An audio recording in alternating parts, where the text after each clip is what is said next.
This is Greg Penglis for Action Radio with Founding Moments, insights into our founding documents, sponsored by Santa Rosa Volunteers, here in Santa Rosa County, Florida.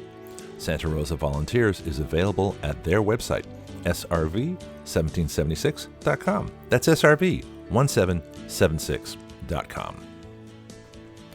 This week, I want to break from the Federalist and Anti-Federalist Papers to consider one of the many aberrations in the early days of the land of the free. That is the Sedition Act of 1798. Granted, this is always grouped with the companion bills on aliens, but I see them as separate issues. Why would a new government, formed from colonies under rules of sedition from a foreign monarch, bring about that same tyranny into our government so early in its existence? The Constitution was ratified on September 17, 1787. The Bill of Rights was ratified on December 15, 1791. So it was already in the supreme law of the land that Congress could make no law that abridged the freedom of speech, thus making any subordinate law on sedition unconstitutional automatically. And yet, it happened. All power corrupts. Absolute power corrupts absolutely. Therefore, if you have a government of good laws and yet bad officials who crave the preservation of power more than the alleged guarantees of freedom, freedom takes second place. You can see that in evidence throughout the entire government response to a coronavirus that would have run its course naturally in about 10 weeks, just like the flu every year, and would have been gone by the summer of 2020 when all viruses fade until the winter. And yet, look at the massive amount of power taken from the people in a government of the people, by the people, and for the people. Sedition is defined in my online dictionary as conduct or speech inciting people to rebel against the authority of a state or monarch. So what did the government put into a law that so obviously came from the former ruler of the colonies into the new government of the United States? The Sedition Act is titled An Act for the Punishment of Certain Crimes Against the United States. In other words, conduct or speech that criticizes the government. Where have we heard that before? Section 1 of the Sedition Act reads, "Be it enacted by the Senate and House of Representatives of the United States of America, in Congress assembled, that if any persons shall unlawfully combine or conspire together with intent to oppose any measure or measures of the government of the United States, which are or shall be directed by proper authority, or to impede the operation of any law of the United States, or to intimidate or prevent any person holding a place or office in or under the government of the United States from undertaking, performing, or executing his trust or duty, and if any person or persons with intent as aforesaid shall counsel, advise, or attempt to procure any insurrection, riot, unlawful assembly, or combination, whether such conspiracy, threatening, counsel, advice, or attempt shall have the proposed effect or not, he or they shall be deemed guilty of a high misdemeanor." This, of course, violates the entire First Amendment except with regard to religion. It gets worse.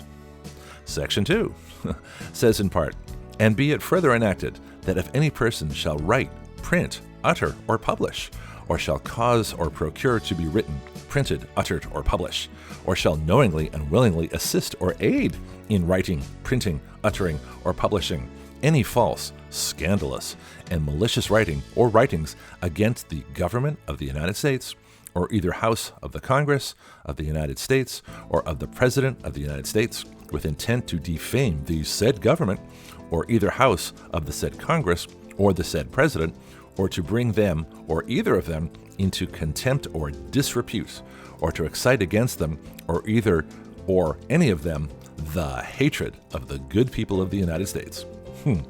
In other words, saying anything against the government of the United States or anyone in it is a crime punishable by jail and fines. This effectively creates political prisoners in the United States, much like the innocent people in the D.C. Gulag jail for being in the Capitol building January 6th.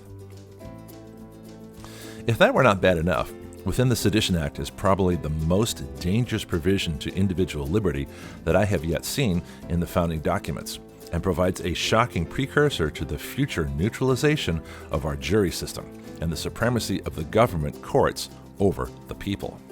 Section 3. And be it further enacted and declared that if any person shall be prosecuted under this act for the writing or publishing any libel aforesaid, it shall be lawful for the defendant upon the trial of the cause to give an evidence in his defense, the truth of the matter contained in publication charged as a libel, and the jury who shall try the cause shall have a right to determine the law and the fact, under the direction of the court, as in other cases. The key words here are under the direction of the court. The whole point of a jury is to not only determine the guilt of the defendant, the restitution in a civil case, but most important for the jury is to determine whether the laws implied are fair, just, constitutional, and are not arbitrary and capricious reservoirs of unlimited government power over the people.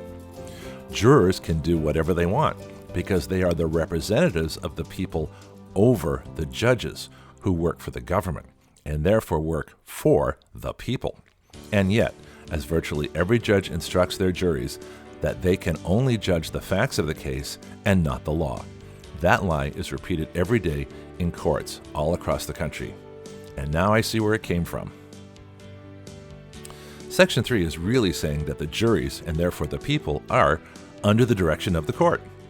What the Sedition Act really does is makes criticism of the government a crime and allows government judges to direct the juries that would hear any case under this act, thus destroying the right of free speech and to redress grievances against the government and to due process and the right to a jury trial of one's peers.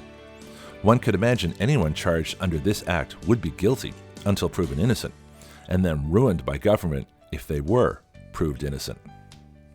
Can you think of any parallels to the rights of free speech today? The Sedition Act was approved July 14, 1798, signed by John Adams, President of the United States. This is Greg Penglis for Action Radio with Founding Moments, sponsored by Santa Rosa Volunteers. Their website is srv1776.com. That's srv1776.com. Please share this report to anyone who needs it.